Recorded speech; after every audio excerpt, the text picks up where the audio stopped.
Welcome to another episode of Life and Whiskey. As always, I'm Jordan, and well, first off, we made it. Today's like the first actual fall weather kind of day. It's October 6th right now, and here in Wyoming, it's what is it, like 3 o'clock in the afternoon right now, and it's has barely even topped 50 degrees. Kind of gloomy, kind of hazy, like uh, like it might rain at any moment. A little bit of a breeze. It's like perfect fall weather. Should be out hunting, but that's okay. We're still having fun. So congratulations, we made it. The world's only gonna get better from here, even if the world goes to pot because of nuclear war or economies or whatever. At least we made it to fall, so let's rejoice in that. And hopefully, you got an ability to keep yourself warm this winter, just in case power becomes an issue. And we all know that fuel and gasoline will definitely be an issue. So, with that aside, let's take a look at something happy. We have the Dalwhinnie Distillers Edition. Picked this up for $77.42 here in Wyoming. Dalwhinnie is a Highland distillery. This is a special release. This is DSY 313 limited edition. Let's see. It was distilled in 2002 and bottled in 2017, so it's a 15-year-old Dalwhinnie. Did I already say? Picked it up for $77.42.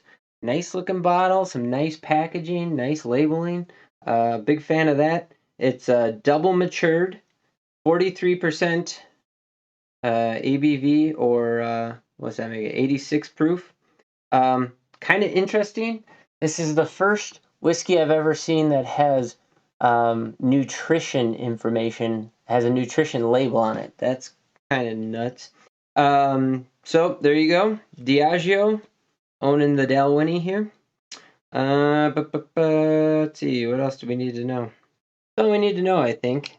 There's all kinds of stuff here on the box. Okay, so the distillery was established in 1898. It was in an Oloroso cask. There you go. Hallmark has been double matured, and the monogram of the distillers, yada yada, blah blah blah. I don't know. Talk a lot about double matured, but don't really talk a lot about what that is. But whatever. If you go back through the videos, the only other Dalwhinnie I had was I think Winter's Frost from the Game of Thrones that my hunting partner gave to me. I was quite happy with it. It was an excellent whiskey. Ooh, on the nose, it is very butterscotch, and it's like a great combination of like butterscotch and raisin or prune, dark fruit. That Oloroso cask is really coming through. Just a little bit of malt in there. And once again, I've been picking this out on a lot of whiskeys on the nose. And again, because I don't like to read through the tasting notes and stuff like that ahead of time, because I don't want that to influence anything, I smell earthy peat. And for me, it's that earthy peatness kind of edges on like a slightly sourish malt. So like those two kind of come together to me. And for me, again, if you watch my channel, you'll know. Spent a lot of time hunting when I was younger in a swamp, and so you could smell that peat. And so I'm very familiar with that. Also, duck hunting in a swampy pond where the water was only like a foot deep or 2 feet deep, but there was 3 feet of mud underneath of that peat. Um, and so very, very familiar with those smells. And so that triggers for me anything that even kind of enters the realm of that enters in there. and brings me to that. And so on the very back end, I kind of get this slight sour ding that smells like an earthy peat to me. Not a smoke at all, just earth. But man, keep going in there. It's like a really nice, dense, heavy raisin and butterscotch. Very delightful on the nose. Let's go in for a taste.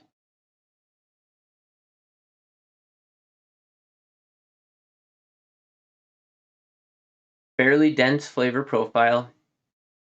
The ethanol kind of runs roughshod through the middle of the profile. So very forward, I got a very distinct raisin, kind of a mid-sweet, slight butterscotch in there.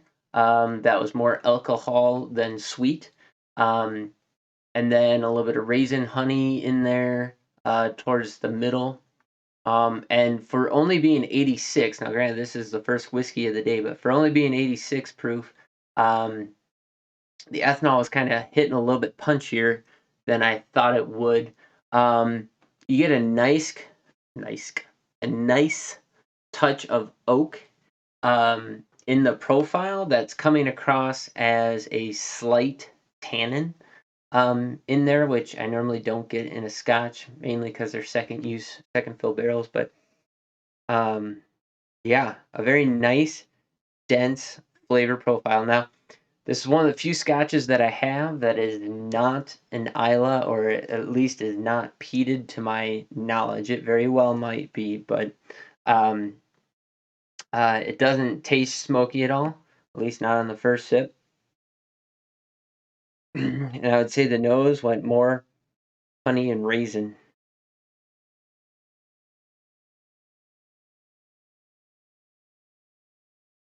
Second sip, again, that Oloroso, it has the ambiance of an Oloroso. It has the dark fruits in there mixed with, a nice ethanol in there with a subtle sweetness. It's not overly sweet at all. It's very well balanced when it comes to that. It's a little bit actually on the drier side rather than the sweeter side of flavor profiles. So if you like brandies, my father's a big fan of Corbel. If you like a traditional brandy, that's not overly fruity, overly fruit flavored. It's more alcoholic flavored, cured. Um, you'll get that in this. So it shares a lot of similar characteristics as a lot of brandies I've had. It's just really nice, well done. Um, yeah. So lately, my wife and I have been picking up Distillers editions of things when we see them. Um, Kind of nice. I think this might be a Distillers edition as well. Uh, I'll have to look into that. Maybe it's just cast strength.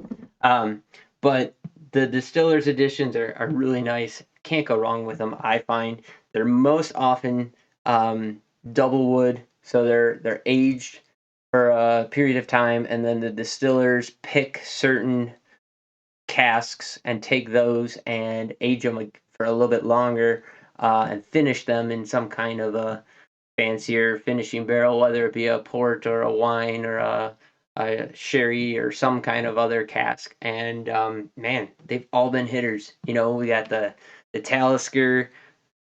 We have two different Lagavulins. We might have an Ardbeg. I don't remember. I think we have a Lafroig.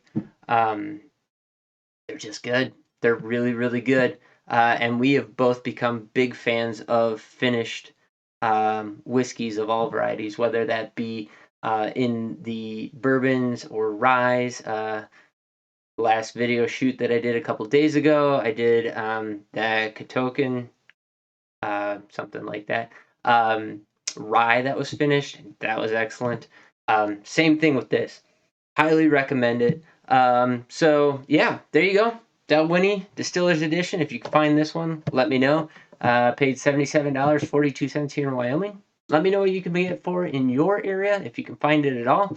Um, any experience you have with it, whether or not you like it, whether you like Dalwhinnie at all. Anything at all. Drop in the comments down below. Would love to hear from you. And also like, comment, subscribe if you haven't already. Check Life and Whiskey out on bitchute.com. I'm going to start pushing everybody over there rather than on YouTube. But if you're watching on YouTube, same thing applies.